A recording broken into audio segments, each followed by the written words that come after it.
નમસ્કાર વિદ્યાર્થી મિત્રો, આજે આપણે પ્રોટીન સંયોજનો વિશે અભ્યાસ કરીશું. તો આપણે બધા પ્રોટીન શબ્દથી પરિચિત જ છીએ. તો અહીંયા આપણે પ્રોટીન વિશે થોડી ડિટેલમાં માહિતી મેળવવાની છે. તો પ્રોટીન એ જીવંત પ્રણાલીમાંથી મળી આવતા જૈવિક અણુઓ છે. એટલે કે પ્રોટીન ક્યાંથી મળશે? કોઈ પણ જીવંત પ્રણાલી વસ્તુ છે એમાંથી મળી આવશે. એના મુખ્ય સ્ત્રોત આપણે લઈએ કે પ્રોટીન ક્યાંથી મળી આવે છે, તો મુખ્યત્વે દૂધમાંથી, ચીઝમાંથી, બધા જ પ્રકારના કઠોળમાંથી, મગફળીમાંથી, માછલી, માંસ આ વગેરે સ્ત્રોતમાંથી પ્રોટીન છે એ પૂરતા પ્રમાણમાં મળી આવે છે. પ્રોટીન આપણા શરીરની અંદર ક્યાં હોય છે? તો પ્રોટીન શરીરના દરેક ભાગમાં હાજર હશે. બધા જ અંગમાં પ્રોટીન છે હાજર હોય છે અને એ જીવનના બંધારણ અને કાર્યોનો મૂળભૂત આધાર છે. ઘણા બધા કાર્યો અને આપણા શરીરનું બંધારણ છે એ પ્રોટીન ઉપર આધારિત હોય છે. ત્યારબાદ શરીરની વૃદ્ધિ અને નિભાવ માટે પણ પ્રોટીન એટલા જ જરૂરી છે. પ્રોટીન નામ કઈ રીતે આપવામાં આવેલું છે? તો પ્રોટીન શબ્દ છે એ પ્રોટીઓઝ ઉપરથી બનેલો છે અને ગ્રીક ભાષામાં પ્રોટીઓસનો અર્થ થાય છે પ્રાથમિક અથવા તો અતિ મહત્વપૂર્ણ. કારણ કે પ્રોટીનની આપણા શરીરની અંદર ખૂબ જરૂર છે, એનું ઘણું બધું મહત્વ છે અને પ્રાથમિક જરૂરિયાત આપણે ગણી શકાય. તો એના ઉપરથી પ્રાથમિક અથવા તો અતિ મહત્વપૂર્ણને ગ્રીક ભાષામાં પ્રોટીઓઝ કહેવામાં આવે છે અને એના ઉપરથી નામ છે એ પ્રોટીન આપવામાં આવેલું. હવે પ્રોટીન છે એનું જ્યારે જળ વિભાજન કરવામાં આવે છે, એટલે કે પ્રોટીનને તોડવામાં આવે છે, તો એમાંથી આલ્ફા એમિનો એસિડ મળે છે. એમિનો એસિડ ઘણા બધા પ્રકારના છે, આપણે આગળ ઉપર અભ્યાસ કરીશું. એમાંથી આલ્ફા પ્રકારના બધા જ એમિનો એસિડ છે, આલ્ફા એમિનો એસિડ છે એ મળે છે. તો આપણે કહી શકાય કે પ્રોટીન છે એ શેના બનેલા હશે? તો આલ્ફા એમિનો એસિડના બનેલા હશે. અને પ્રોટીન છે પોલિમર છે અને એ પ્રોટીન આલ્ફા એમિનો એસિડના પોલિમર છે. એટલે કે પોલિમર જેમાંથી બનતા હોય એ પદાર્થને આપણે મોનોમર કહીએ છીએ. આલ્ફા એમિનો એસિડ છે એ આ પ્રોટીનના મોનોમર કહેવાય. એટલે ઘણા બધા એમિનો એસિડ આમ ક્રમશઃ જોડાય અને મોટો અણુ બનાવશે, જેને આપણે પોલિમર કહીએ છીએ. તો યાદ રાખજો, પ્રોટીન છે એ કેના પોલિમર છે? તો આલ્ફા એમિનો એસિડના પોલિમર છે. તો હવે આપણે પ્રોટીન વિશે માહિતી મેળવીએ એના પહેલાં આપણે એમિનો એસિડ વિશે અભ્યાસ કરીએ. કારણ કે એમિનો એસિડમાંથી પ્રોટીન બને છે, તો પ્રોટીન પહેલાં આપણે એમિનો એસિડનો અભ્યાસ કરવો જરૂરી છે. તો આપણે એમિનો એસિડ સંયોજનો વિશે અભ્યાસ કરીએ. તો મેં અહીંયા બાજુમાં એમિનો એસિડનું બંધારણ દર્શાવેલું છે. એની અંદર તમે જોઈ શકો છો કે બે ક્રિયાશીલ સમૂહ આવેલા છે. એક COOH અને બીજું NH2. આમ બે ક્રિયાશીલ સમૂહ છે. તો એમિનો એસિડ સંયોજનો છે એ એમિનો એટલે કે NH2 અને કાર્બોક્સિલ એટલે કે COOH એમ બે પ્રકારના ક્રિયાશીલ સમૂહો છે ધરાવે છે. તો અહીંયા આપણે R ભાગ દર્શાવેલો છે. તો R છે એ કોઈ પણ એક શાખા હશે. અહીંયા જુદા જુદા ભાગ છે જોડાઈ શકે અને બીજા ક્રિયાશીલ સમૂહ પણ અહીંયા હોઈ શકે. બાકી એમિનો એસિડની અંદર આ બે સમૂહ છે એ બધાની અંદર હાજર હશે. તો અહીંયા જુદા જુદા પ્રકારના એમિનો એસિડ છે એ કાર્બોક્સિલ સમૂહ છે એની સાપેક્ષે આ NH2નું સ્થાન કઈ જગ્યાએ છે એના આધારે એમિનો એસિડ અલગ અલગ પ્રકારના જોવા મળે છે. તો આપણે COOH એના પછીનો જે આ કાર્બન છે ને એ કાર્બનને આપણે આલ્ફા કાર્બન કહીએ છીએ. ખાસ ધ્યાન આપજો, તમને ખ્યાલ જ હશે, COOH પછીનો જે કાર્બન છે એ કાર્બનને આલ્ફા કહેવાય. એના પછીનો જો કાર્બન હોય, R ભાગમાં કાર્બન હશે તો એના પછીના કાર્બનને બીટા, પછી ગેમા, ડેલ્ટા, આ રીતે આપણે કાર્બનને એ નંબર આપીશું, આલ્ફા, બીટા, ગેમા. તો અહીંયા તમે જુઓ છો કે આ NH2 સમૂહ છે એ આલ્ફા કાર્બન ઉપર જોડાયેલો છે. તો આ એમિનો એસિડને આપણે આલ્ફા એમિનો એસિડ કહેશું.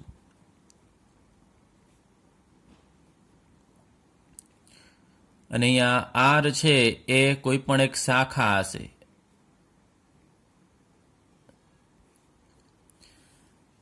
તો અહીંયા આલ્ફા કાર્બન ઉપર NH2 જોડાયેલો છે તો આને આપણે આલ્ફા એમિનો એસિડ કહેશું. પછી જો એ બાજુનો કાર્બન હોય એના ઉપર જો NH2 જોડાયેલો હોય તો એને આપણે બીટા એમિનો એસિડ કહેશું. એ રીતે જુદા જુદા પ્રકારના એમિનો એસિડ છે જોવા મળે છે.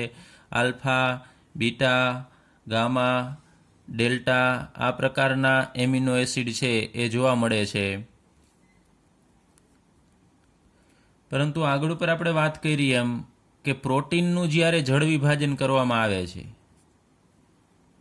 પ્રોટીન ખૂબ મોટો અણુ છે, આપણે વાત કરીએ એમાં પ્રોટીન છે એ પોલિમર છે, તો પ્રોટીનનું જ્યારે જળ વિભાજન કરવામાં આવે ત્યારે એમાંથી બધા જ અણુઓ આ આલ્ફા એમિનો એસિડના જ મળે છે. તો આપણે કહી શકાય કે પ્રોટીન સંયોજન છે એ આલ્ફા એમિનો એસિડના બનેલા છે. પછી એમાં કોઈ બીટા, ગેમા, ડેલ્ટા એવા એમિનો એસિડ આમાં પ્રોટીનની અંદર જોવા મળતા નથી, એટલે આપણે beta, gamma, delta amino acid વિશે અહીંયા આપણે અભ્યાસ કરવાનો નથી. અહીંયા આપણે ખાસ આલ્ફા એમિનો એસિડ વિશે અભ્યાસ કરીશું. અને ખાસ ધ્યાન રાખજો, આલ્ફા શા માટે આપણે કહીએ છીએ, ફરીથી આલ્ફા કાર્બન ઉપર NH2 હોવાથી એ એમિનો એસિડને આપણે આલ્ફા એમિનો એસિડ કહેશું. હવે એના નામમાં પણ તમે જોઈ શકો છો, આપણે કહીએ છીએ એમિનો એસિડ, તો એમિનો એટલે NH2 સમૂહના કારણે, અને એસિડ એ કાર્બોક્સિલ અહીંયા સમૂહ છે, એ આ એસિડિક સમૂહ છે, એના કારણે એના નામ ઉપરથી અહીંયા એસિડ લખવામાં આવે છે, એટલે એનું સંપૂર્ણ નામ થશે એમિનો એસિડ.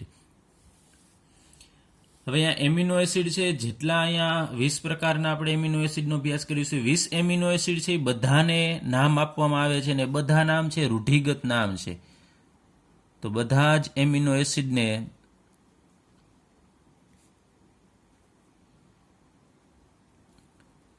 રૂઢિગત નામ આપવામાં આવેલા છે. રૂઢિગત નામ એટલે કે સામાન્ય નામ. તો એ કઈ રીતે નામ પાડવામાં આવતા, તો એના ગુણધર્મના આધારે અથવા તો એનો સ્ત્રોત કઈ જગ્યાએથી આ એમિનો એસિડ મળે છે એના આધારે આ એમિનો એસિડના નામ પાડવામાં આવેલ છે. એમાં આપણે એક એમિનો એસિડ લઈએ, ગ્લાયસિન નામનો એમિનો એસિડ. તો આ ગ્લાયસિન છે એ એમિનો એસિડ છે, તો એનું નામ શા માટે ગ્લાયસિન પાડવામાં આવ્યું? કારણ કે આ ગ્લાયસિન જે એમિનો એસિડ છે એનો સ્વાદ મીઠો છે. ચલો, એના મીઠા સ્વાદના કારણે એનું નામ ગ્લાયસિન પાડવામાં આવ્યું. એનું કારણ એ છે કે ગ્રીક ભાષામાં ગ્લાયકોસ એનો અર્થ થશે સ્વાદે મીઠું.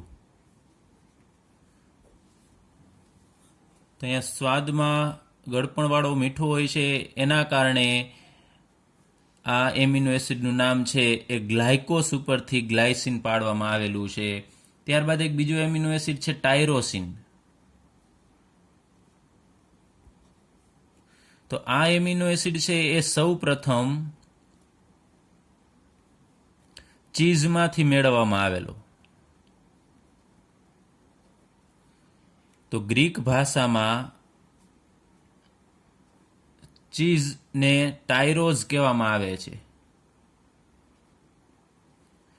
તો ચીઝમાંથી સૌ પ્રથમ આ એમિનો એસિડ મેળવવામાં આવ્યો, એટલે કે ટાયરોઝમાંથી, આપણે એની ભાષામાં કહીએ તો ટાયરોઝમાંથી એમિનો એસિડ છે એ મેળવવામાં આવ્યો. તો ટાયરોઝ ઉપરથી એ એમિનો એસિડનું નામ ટાયરોસિન આપવામાં આવેલું.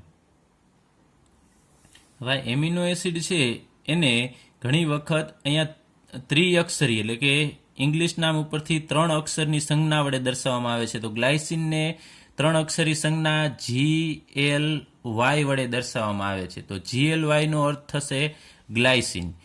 એ જ રીતે ટાયરોસિન લઈએ તો એની ત્રિઅક્ષરી સંજ્ઞા થશે TRY. તો TRY નો અર્થ થશે ટાયરોસિન.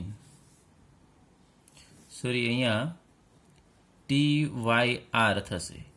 આ ઉપરાંત ગ્લાયસિનને અમુક વખતે એક અક્ષરી સંજ્ઞા વડે પણ દર્શાવવામાં આવે છે. જેમ કે ગ્લાયસિનનો પેલો અક્ષર અહીંયા G છે, તો ગ્લાયસિનને G વડે, માત્ર G વડે પણ દર્શાવવામાં આવે છે.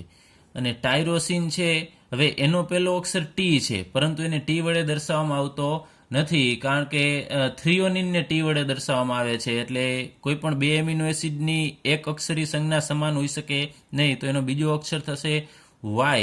તો અહીંયા ટાયરોસિન છે એને માત્ર Y વડે પણ દર્શાવી શકાય. આ એક અક્ષરી સંજ્ઞા છે. તો જો એક અક્ષરી સંજ્ઞા વડે G આપણે લખીએ તો એનો મતલબ થશે ગ્લાયસિન, અને Y લખીએ તો એનો મતલબ થશે ટાયરોસિન. ચલો, આપણને પાઠ્યપુસ્તકમાં અહીંયા બધા જ પ્રકારના એમિનો એસિડ છે એમાં આપણે આગળ ઉપર વાત કરી લઈએ કે એનું બંધારણ છે એમાં આર ભાગ છે. અહીંયા COOH છે અને અહીંયા NH2 અને એક આર ભાગ. તો અહીંયા આરની જગ્યાએ જુદા જુદા સમૂહો અથવા શાખા જોડાશે તો એમાંથી એ પ્રકારનો એમિનો એસિડ મળશે. એટલે કે આર બદલશે એટલે એમિનો એસિડ બદલશે. તો આપણને પાઠ્યપુસ્તકમાં એમિનો એસિડ સંયોજનોનું નામ, અહીંયા શાખા આરનું વિશિષ્ટ લક્ષણ એટલે કે આરની જગ્યાએ શું હશે એ અહીંયા આપણને આ કોલમમાં આપેલું છે. ત્યારબાદ ત્રિઅક્ષરી સંજ્ઞા અને એક અક્ષરી સંજ્ઞા આપેલી છે. તો ગ્લાયસિનમાં આરની જગ્યાએ એચ હોય છે.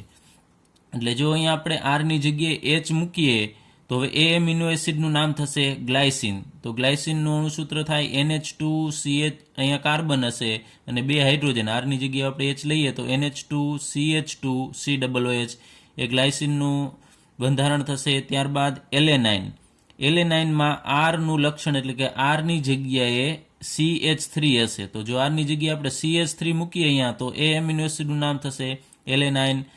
એની ત્રિઅક્ષરી સંજ્ઞા થાય છે ALA અને એક અક્ષરી સંજ્ઞા થશે એ. એ જ રીતે વેલિન, લ્યુસિન, એમાં આ પ્રકારના અહીંયા આપણને આ કોલમની અંદર અહીંયા જે સમૂહ છે એ આપણે અહીંયા મૂકી દેવાના છે એટલે આપણને એ જે તે એમિનો એસિડ છે એનું બંધારણ મળશે.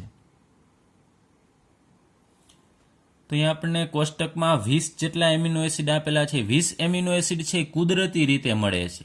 જેમ કે આપણે આગળ પર વાત કરીએ એમ લ્યુસિન પછી આઇસોલ્યુસિન છે, arginine, lysine, glutamic acid, aspartic acid, glutamine, asparagine, threonine, serine, cysteine, methionine, phenylalanine, tyrosine, ત્યારબાદ ટ્રિપ્ટોફાન, ત્યારબાદ હિસ્ટિડિન અને પ્રોલિન.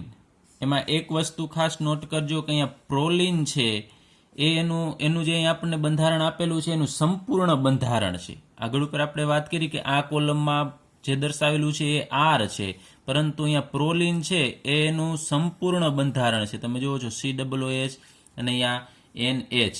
અને આમાં એક ખાસ અગત્યનું છે કે અહીંયા આ એમિનો એસિડ છે પ્રોલિન, એની અંદર અહીંયા જે એમાઇન સમૂહ છે દ્વિતીયક એમિનો સમૂહ છે.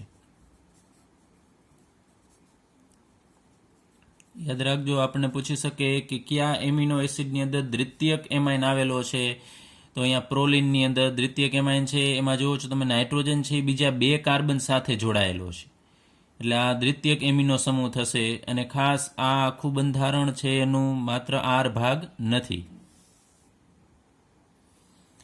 ચલો ત્યારબાદ અહીંયા આ સિસ્ટાઇન અને મિથિયોનિન, આ 2 જે એમિનો એસિડ છે એ સલ્ફર ધરાવે છે. તમે જુઓ છો અહીંયા આર ભાગની અંદર અહીંયા સલ્ફર છે અને મિથિયોનિનમાં પણ આર ભાગની અંદર સલ્ફર છે. તો યાદ રાખજો, આપણને પૂછી શકે કે કયા એમિનો એસિડ છે એ સલ્ફર ધરાવે છે, અથવા એમ પૂછે સલ્ફર ધરાવતા એમિનો એસિડના નામ લખો, અથવા MCQ પૂછી શકે. તો યાદ રાખજો સિસ્ટાઇન અને મિથિયોનિન છે એ સલ્ફર ધરાવતા એમિનો એસિડ છે. ત્યારબાદ આની અંદર એસિડિક અને બેઝિક અને તટસ્થ એમ જુદા જુદા પ્રકારના એમિનો એસિડ છે એ હમણાં આપણે આગળ ઉપર એનું વર્ગીકરણ લઈએ ત્યારે અભ્યાસ કરીએ. ચલો ત્યારબાદ એમિનો એસિડ સંયોજનોનું વર્ગીકરણ લઈએ. તો એનું વર્ગીકરણ કઈ રીતે કરવામાં આવે છે? તો એમિનો એસિડની અંદર આપણે વાત કરી લઈએ કે 2 ક્રિયાશીલ સમૂહ છે. અહીંયા મુખ્યત્વે COOH અને NH2. ત્યારબાદ અહીંયા એક ભાગ આર પણ છે. હવે આર ભાગની અંદર શું હોય આપણે આગળ ઉપર અભ્યાસ કરી ગયા છીએ. અહીંયા આર જે મુજબ મૂકીએ એ મુજબનો એમિનો એસિડ છે એ બનશે. તો આરની અંદર પણ એસિડિક કે બેઝિક સમૂહ હાજર હશે. આટલો ભાગ છે એ તો બધા એમિનો એસિડની અંદર હાજર હોય જ છે. આ ઉપરાંત આરની અંદર પણ એસિડિક કે બેઝિક સમૂહ હાજર હશે. તો એમિનો એસિડમાં રહેલા એમિનો સમૂહ અને કાર્બોક્સિલ સમૂહ એટલે કે COOH એની સાપેક્ષ સંખ્યાના આધારે એમિનો એસિડનું આપણે વર્ગીકરણ કરીએ તો 3 પ્રકારે કરી શકાય: acidic amino acid, basic amino acid અને તટસ્થ એમિનો એસિડ. તો આ ભાગ છે એ એસિડિક ભાગ છે COOH, અને NH2 ભાગ છે એ બેઝિક સમૂહ છે, તમને ખ્યાલ છે.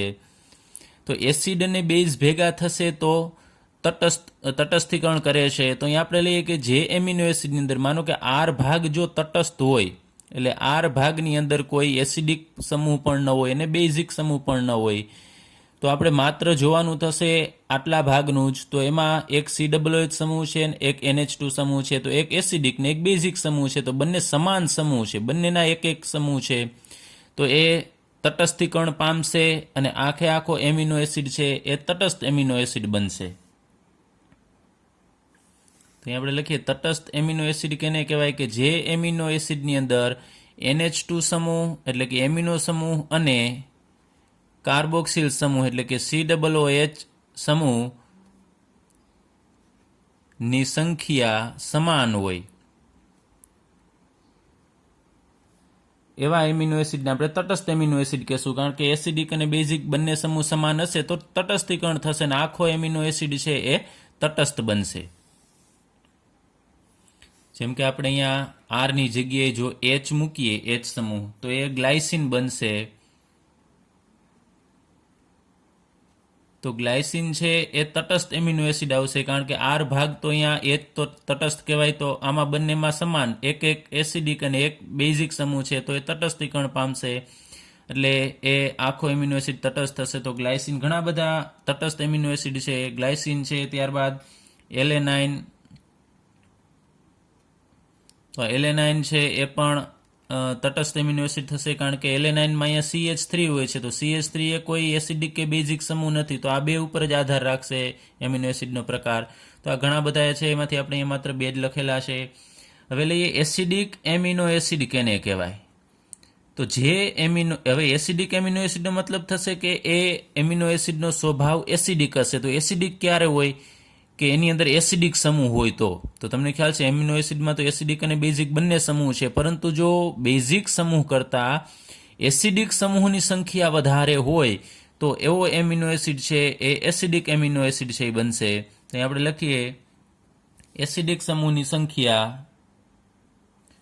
બેઝિક સમૂહ કરતાં વધારે હોય. મતલબ કે COOH ની સંખ્યા આપણે લખીએ COOH સમૂહની સંખ્યા એમિનો સમૂહ એટલે કે NH2 કરતાં વધુ હોય. એટલે એસિડિક સમૂહની સંખ્યા વધુ એટલે એસિડિક થશે. તો હવે એનો આધાર કેના ઉપર રહેશે? તો R ઉપર રહેશે. કે R ભાગની અંદર જો એસિડિક ભાગ આવેલો હોય તો એ એમિનો એસિડ એસિડિક બનશે. કારણ કે અહીંયા તો આ બંને તટસ્થીકરણ પામશે તો હવે આધાર આ R ઉપર જ રહેશે.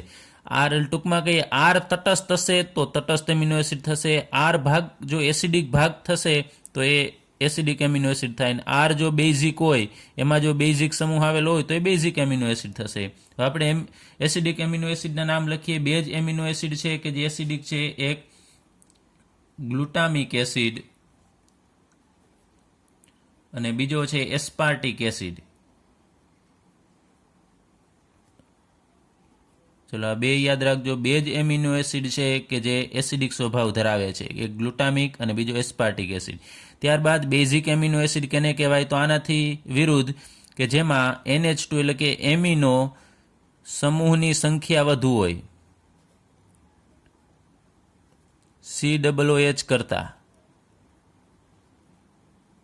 તો એ એમિનો એસિડ છે બેઝિક બનશે. એટલે કે R ભાગ જો બેઝિક હશે તો બેઝિક એમિનો એસિડ બનશે. તો એ ત્રણ એમિનો એસિડ છે બેઝિક છે. એક આર્જિનિન, ત્યારબાદ બીજું છે હિસ્ટિડિન અને ત્રીજું લાઇસિન. ચલો આ ત્રણ એમિનો એસિડ છે બેઝિક છે. આ બે એમિનો એસિડ છે એ એસિડિક છે.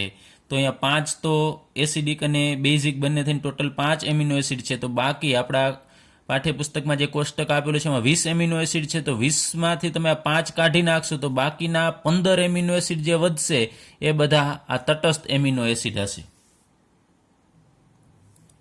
એટલે જો આપણને પૂછવામાં આવે તટસ્થ એમિનો એસિડના નામ કયા છે તો 20માંથી આ 5 ને બાદ કરી નાખવાના. બાકી રહેલા બધા તટસ્થ એમિનો એસિડ થશે. ત્યારબાદ આપણે એમિનો એસિડનું વર્ગીકરણ બીજી રીતે કરીએ આવશ્યકતાના આધારે. તો આવશ્યકતાના આધારે એમિનો એસિડના બે પ્રકાર પાડવામાં આવે છે. એક બિન આવશ્યક એમિનો એસિડ અને આવશ્યક એમિનો એસિડ. તો બિન આવશ્યક એમિનો એસિડ કેને કહેવાય? તો એના નામ ઉપરથી ખ્યાલ આવી જશે આપણને. બિન આવશ્યક કે એની આવશ્યકતા નથી, જરૂર નથી. પણ કેને જરૂર નથી? આપણા શરીરને જે એમિનો એસિડની જરૂર નથી એવા એમિનો એસિડને આપણે બિન આવશ્યક એમિનો એસિડ કહેશું. એટલે જરૂર નથી મતલબ કે બહારથી લેવાની જરૂર નથી. તો શરીરમાં જે એમિનો એસિડનું સંશ્લેષણ થઈ શકતું હોય, સંશ્લેષણ એટલે શરીર પોતાની મેળે જ એમિનો એસિડ બનાવી શકતું હોય, તો આપણે એ એમિનો એસિડ બહારથી લેવાની કોઈ જરૂર પડતી નથી. તો એવા એમિનો એસિડને આપણે બિન આવશ્યક એમિનો એસિડ કહેશું. એટલે બિન આવશ્યકનો અર્થ એવો નથી કે આપણા શરીરને એની જરૂર નથી. આપણા શરીરને બહારથી આહાર મારફતે એ એમિનો એસિડ લેવાની જરૂર નથી. તો આપણને પૂછે કે બિન આવશ્યક એમિનો એસિડ છે એનું સંશ્લેષણ થઈ શકે છે, તો હા, શરીર એનું સંશ્લેષણ કરી શકશે, પોતે જ બનાવે છે એમિનો એસિડ, એટલે બહારથી લેવાની જરૂર પડતી નથી. હવે આવશ્યક એમિનો એસિડ કેને કહેવાય? તો આનાથી વિરુદ્ધ, શરીરમાં જે એમિનો એસિડનું સંશ્લેષણ થઈ શકતું નથી, શરીર બધા એમિનો એસિડ છે એ બનાવી શકતો નથી, પણ જરૂર પડશે શરીરને, તો આપણે એને આહાર મારફતે લેવો પડશે. તો માત્ર આહાર દ્વારા જ મેળવી શકાય એવા એમિનો એસિડને આપણે આવશ્યક એમિનો એસિડ કહેશું. તો આપણા શરીરને 20 એમિનો એસિડની જરૂર પડે છે, એમાંથી 10 એમિનો એસિડ છે એ શરીર પોતાની રીતે બનાવી શકે છે. તો 10 એમિનો એસિડ છે એ બિન આવશ્યક એમિનો એસિડ થશે, અને બાકીના 10 એમિનો એસિડ છે કે જે શરીર બનાવી શકતું નથી અને આપણે આહાર મારફતે જ મેળવવા પડે છે, એને આપણે આવશ્યક એમિનો એસિડ કહીએ છીએ, એ 10 છે. તો મેં અહીંયા લખેલા છે 10 amino acid: વેલિન, leucine, આઇસોલ્યુસીન, arginine, lysine, થ્રિયોનિન, methionine, ફિનાઇલ એલેનાઇન, ટ્રિપ્ટોફાન અને હિસ્ટિડિન. તો આ 10 એમિનો એસિડ છે એ આવશ્યક એમિનો એસિડ છે, જ્યારે બાકીના 10 એટલે કુલ આપણી પાસે 20 એમિનો એસિડ છે એ તમારે પાઠ્યપુસ્તકમાં આપેલા છે. તો આના સિવાયના જે એમિનો એસિડ છે એ બિન આવશ્યક એમિનો એસિડ થશે. હવે આપણે એમિનો એસિડના ભૌતિક ગુણધર્મો વિશે અભ્યાસ કરીએ. તો એમિનો એસિડ સંયોજનો સામાન્ય રીતે રંગવિહીન હોય છે અને સ્ફટિકમય ઘન પદાર્થ તરીકે અસ્તિત્વ ધરાવે છે. તો એમિનો એસિડ છે એ પાણીની અંદર દ્રાવ્ય છે, આ ઉપરાંત એનું ગલનબિંદુ પણ ઊંચું હશે, અને એમિનો એસિડ છે એ ક્ષારની જેમ વર્તે છે. તો એમિનો એસિડની અંદર 2 સમૂહ આવેલા છે, COOH કાર્બોક્સિલ સમૂહ અને NH2 સમૂહ. તો એ એમિનો એસિડ છે એ કોઈ સંયોજનની અંદર માનો કે એકલો COOH હોય કે એકલા NH2 હોય, તો એની જેમ એની વર્તણૂક નથી. એની અંદર બંને સમૂહ છે તો એ ક્ષારની જેમ વર્તે છે. અને શા માટે ક્ષારની જેમ વર્તે છે એ આપણે અભ્યાસ કરીએ. તો એમિનો એસિડ ને જ્યારે પાણીની અંદર ઉગાડવામાં આવે એટલે એ દ્રાવણને આપણે જલીય દ્રાવણ કહેશું. તો જલીય દ્રાવણમાં શું પ્રોસેસ થાય છે એ હું અહીંયા દર્શાવું છું. તો એમિનો એસિડની અંદર આ COOH એ એસિડિક સમૂહ છે અને આ NH2 છે એ બેઝિક સમૂહ છે. એમાં નાઇટ્રોજન ઉપર અબંધકારક ઇલેક્ટ્રોન યુગ્મ હશે. તો અહીંયા COOHની વૃત્તિ હશે H+ ગુમાવવાની, કારણ કે આ એસિડિક સમૂહ છે. તો અહીંયાથી H+ દૂર થશે એ આ NH2 પાસે જશે, કારણ કે NH2 બેઝિક સમૂહ છે અને NH2ની વૃત્તિ હશે H+ મેળવવાની, કારણ કે એની પાસે અબંધકારક ઇલેક્ટ્રોન યુગ્મ છે. તો અહીંયાથી H+ નીકળી અને આ NH2 પાસે જશે, એટલે અહીંયાથી H+ નીકળશે. તો અહીંયા આપણને મળશે જલીય દ્રાવણની અંદર RCH, અને અહીંયા COOH માંથી H+ નીકળી જશે એટલે COO- બાકી રહેશે, અને અહીંયા NH2 છે એ H+ મેળવશે એટલે એમાંથી NH3+ આયન બનાવશે. તો અહીંયા હવે આપણે અબંધકારક ઇલેક્ટ્રોન યુગ્મ દર્શાવવાના રહેશે નહીં, કારણ કે એ ઇલેક્ટ્રોન છે આ H+ ને આપી દેશે. તો જલીય દ્રાવણની અંદર આપણને આવો આયન મળે છે. એ એકલા અણુની અંદર ધનાયન અને ઋણાયન બંને અસ્તિત્વ ધરાવે છે, એટલે એક જ સાથે ધનાયન હશે અને ઋણાયન હશે. તો આ આયનને આપણે જ્વિટર આયન કહેશું. તો ફરીથી એમિનો એસિડ છે જલીય દ્રાવણમાં જ્વિટર આયન તરીકે હાજર હોય છે. તો જ્વિટર આયન કેને કહેવાય? COO- અને NH3+ બંને આયન આની અંદર હાજર હશે. એટલે કે એક એસિડિક અને એક બેઝિક સમૂહ છે, તો એના કારણે એક H+ ગુમાવે છે અને બીજો મેળવે છે. એના કારણે ધન અને ઋણ બંને ભાગ છે એ આ આયનની અંદર જોવા મળશે. તો આ જ્વિટર આયન છે એ દ્વિધ્રુવ આયન છે. તમે જુઓ છો, એક ઋણ વીજભાર છે તો સામે બીજો એક ધન વીજભાર છે, એટલે દ્વિધ્રુવ આયનને આપણે અહીંયા જ્વિટર આયન કહેશું.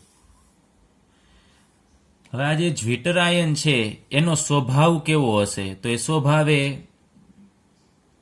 ઉભયધર્મી છે અથવા તો ઉભયગુણી છે. તો ઉભયગુણ ધર્મી કેને કહેવાય? એટલે કે એના બે સ્વભાવ હશે. તો જ્વિટરાયન છે એ એસિડ સાથે પણ પ્રક્રિયા કરી શકશે. આ જ્વિટરાયન છે એસિડ સાથે પણ પ્રક્રિયા કરે અને બેઝ સાથે પણ પ્રક્રિયા કરી શકે છે. બંને સાથે પ્રક્રિયા કરી શકે છે.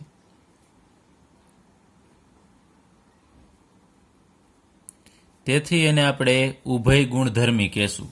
કારણ કે અહીંયા તમે જુઓ છો એસિડ અને બેઝ બંને સમૂહ છે એટલે એ બંને પ્રકારના સંયોજન સાથે પ્રક્રિયા કરી શકશે. હવે આપણે ગ્લાયસિનનું અહીંયા બંધારણ લખીએ.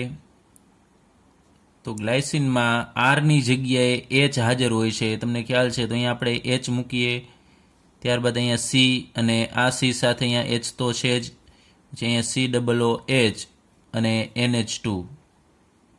ટૂંકમાં લખવું હોય તો NH2 CH2 COOH. તો આ ગ્લાયસિનની અંદર અહીંયા કાર્બન છે એની સાથે જોડાયેલા ચારે ચાર સમૂહ આપણે જોઈએ તો અસમાન નથી. એમાં બે હાઇડ્રોજન છે એ સમાન છે અહીંયા. તો આ કાર્બન છે એ અસમ કાર્બન નથી,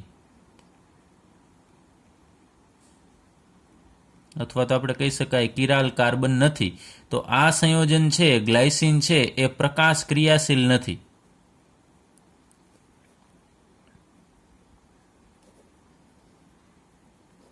આપણે આગળ ઉપર અભ્યાસ કરી ગયા છીએ કે સમતલીય ધ્રુવીભૂત પ્રકાશનું કોણાવર્તન કરે.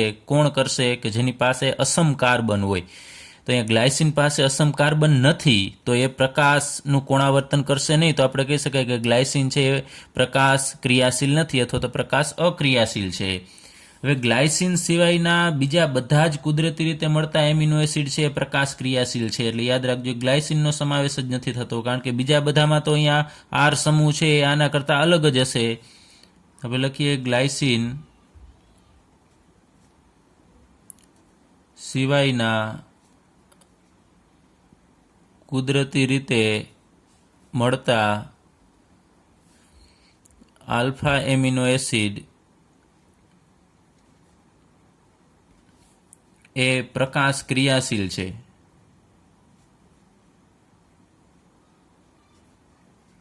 કારણ કે બીજા બધામાં કિરાલ કાર્બન આવેલું હશે, જ્યારે ગ્લાયસિનમાં એકમાં જ કિરાલ કાર્બન અથવા અસમ કાર્બન નથી.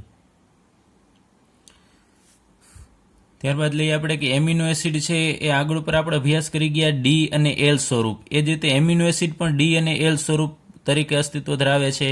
તો અહીંયા આપણે ડી અને એલ એમિનો એસિડ કેને કહેવાય એ આપણે શોર્ટમાં સમજીએ.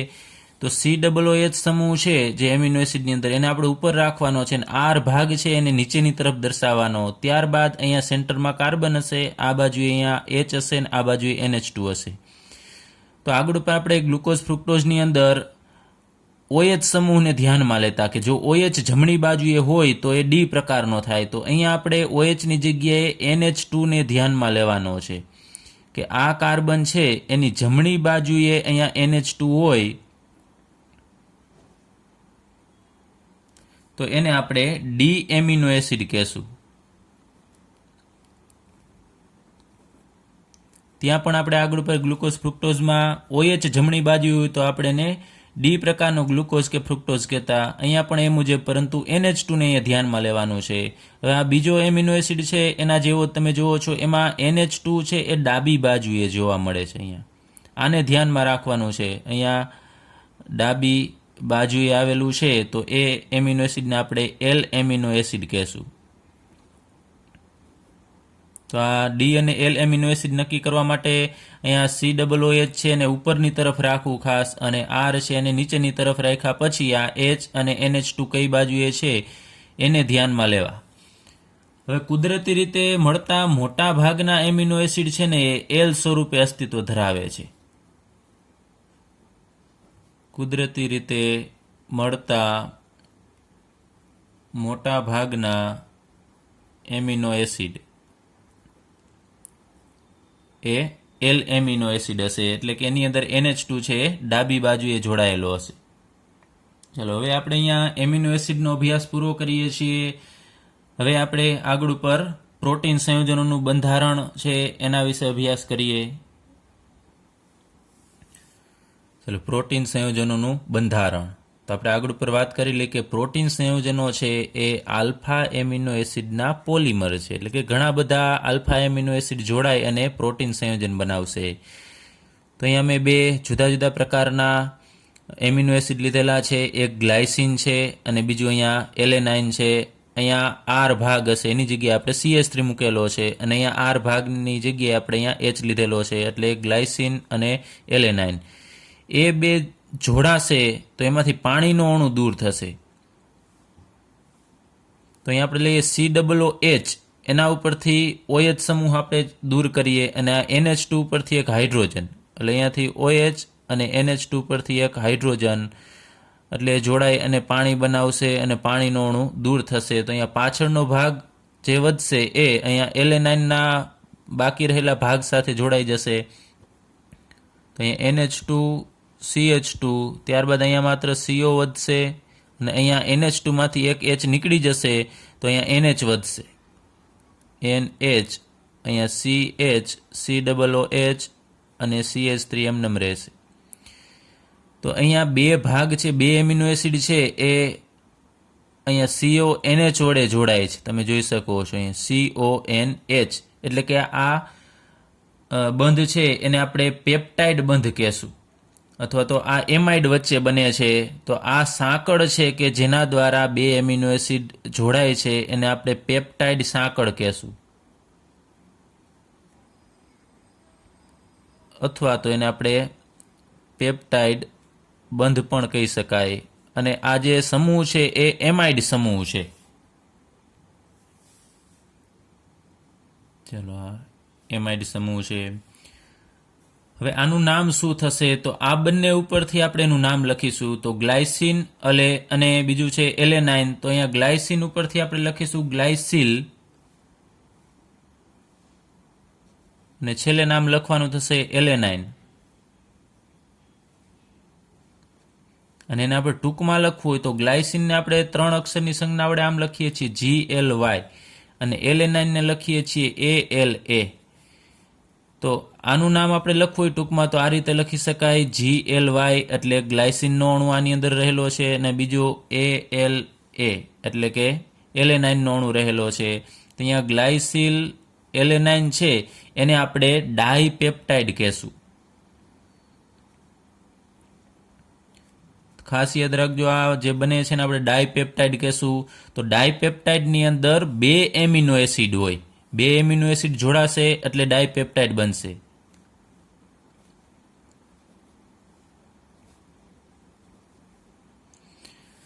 અને એની અંદર પેપ્ટાઇડ બંધ કેટલા હશે? જો ઘણા બધા અહીંયા ભૂલ કરે છે કે ડાયપેપ્ટાઇડ એટલે એમ માને કે પેપ્ટાઇડ બંધ બે હશે, પરંતુ અહીંયા આ એક જ પેપ્ટાઇડ બંધ થશે અથવા પેપ્ટાઇડ સાંકળ થશે. તો ડાયપેપ્ટાઇડની અંદર એક પેપ્ટાઇડ બંધ હશે અથવા તો પેપ્ટાઇડ સાંકળ હશે, એટલે કે એક એમાઇડ સમૂહ આવેલું હશે.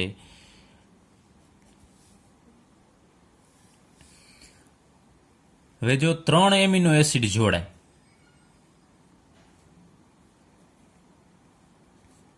3 એમિનો એસિડ જોડાય તો એમાંથી જે આપણને આ સંયોજન મળશે એને આપણે ટ્રાયપેપ્ટાઇડ કહેશું. તો ટ્રાયપેપ્ટાઇડની અંદર બંધ કેટલા હશે? પેપ્ટાઇડ બંધ તો 2 હશે. અહીંયા જેટલા આપણે ટ્રાય લખતા હોય તો એનાથી એક ઓછો આપણે લખવાનો, એટલે કે 2 પેપ્ટાઇડ બંધ હશે. ચલો, અહીંયા 2 એમિનો એસિડ જોડાય તો ડાયપેપ્ટાઇડ બનાવે, 3 એમિનો એસિડ જોડાય તો ટ્રાયપેપ્ટાઇડ બનાવે. એ જ રીતે જો 4 એમિનો એસિડ જોડાય તો એમાંથી જે આપણને સંયોજન મળશે એને આપણે ટ્રાય પછી ટેટ્રા આવશે તો ટેટ્રાપેપ્ટાઇડ કહેશું. અને ટેટ્રાપેપ્ટાઇડની અંદર જેટલા એમિનો એસિડ હોય એના કરતાં એક ઓછો અંક લેવાનો થશે, એટલે કે 3. તો 3 પેપ્ટાઇડ બંધની અંદર હાજર હશે. ત્યારબાદ જો 5 એમિનો એસિડ જોડાય તો એમાંથી મળતું આપણને સંયોજન મળે એને આપણે કહેશું પેન્ટાપેપ્ટાઇડ, અને એની અંદર 4 પેપ્ટાઇડ બંધ હોય. ચલો, એ જ રીતે જો 6 એમિનો એસિડ જોડાય તો એમાંથી આપણને સંયોજન મળે એને કહેશું હેક્ઝાપેપ્ટાઇડ. અને હેક્ઝાપેપ્ટાઇડની અંદર 5 પેપ્ટાઇડ બંધ હોય. હવે બીજું કે 6 પછી આપણે 10 લઈએ કે જો એમિનો એસિડની સંખ્યા 10 કરતાં વધુ હોય, 10 કરતાં વધુ એમિનો એસિડ જોડાય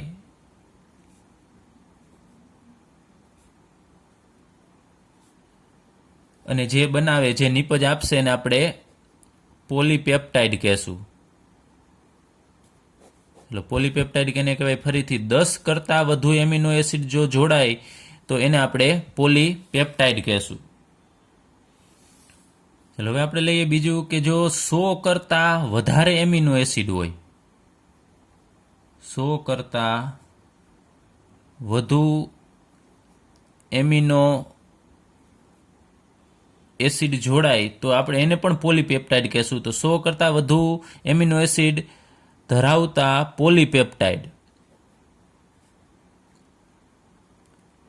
કે જેનું આણ્વીય દળ 10,000 યુનિફાઈડ કરતાં અથવા એટોમિક માસ યુનિટ કરતાં જો વધુ હોય તો આપણે એવા પોલીપેપ્ટાઇડને પ્રોટીન કહેશું. ચાલો ફરીથી પ્રોટીન કેને કહેવાય? કે 100 કરતાં વધુ એમિનો એસિડ ધરાવતા પોલીપેપ્ટાઇડ. હવે 10 કરતાં વધુ હોય એ બધાને પોલીપેપ્ટાઇડ જ કહેવાય, પરંતુ એવા પોલીપેપ્ટાઇડ કે જેમાં 100 કરતાં વધુ એમિનો એસિડ હોય, અવશેષ હોય અને એનું આણ્વીય દળ 10,000 એટોમિક માસ યુનિટ કરતાં વધુ હોય તો એવા પોલીપેપ્ટાઇડને આપણે પ્રોટીન કહેશું. તો પાછું એવું ફિક્સ પણ નથી કે 100% કે 10 કરતાં વધુ હોય અને 100 કરતાં વધુ હોય તો જ આપણે એને પ્રોટીન કહી શકાય. તો એનો ભેદ પાડવો મુશ્કેલ છે. પ્રોટીન અને પોલીપેપ્ટાઇડ વચ્ચેનો ભેદ પાડવો મુશ્કેલ છે. તો આપણે એનું ઉદાહરણ લઈએ, ઇન્સ્યુલિન. તો ઇન્સ્યુલિન છે એ પ્રોટીન છે. તો ઇન્સ્યુલિનની અંદર એમિનો એસિડ છે એ કેટલા છે? તો 51 એમિનો એસિડ જ છે.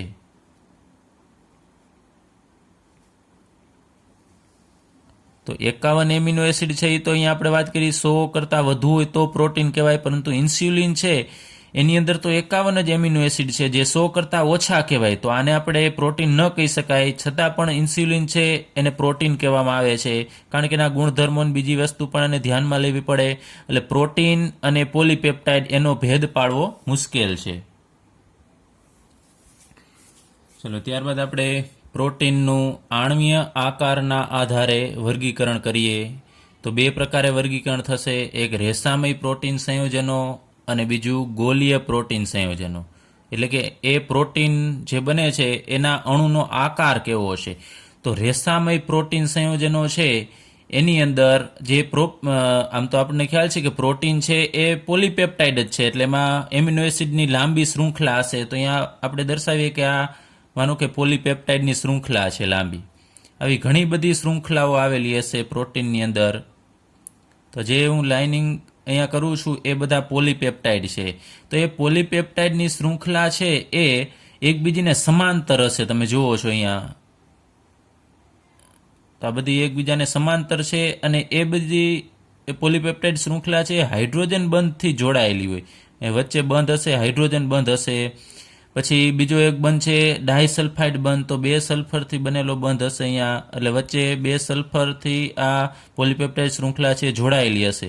એટલે આ રીતે અહીંયા હાઇડ્રોજન બંધ અથવા ડાયસલ્ફાઇડ બંધથી આ પોલીપેપ્ટાઇડની શૃંખલા જોડાય અને આવી સમાંતર આમ ગોઠવાયેલી હોય છે અને રચના બનાવે છે. તો એવા પ્રોટીનને આપણે રેસામય પ્રોટીન કહેશું.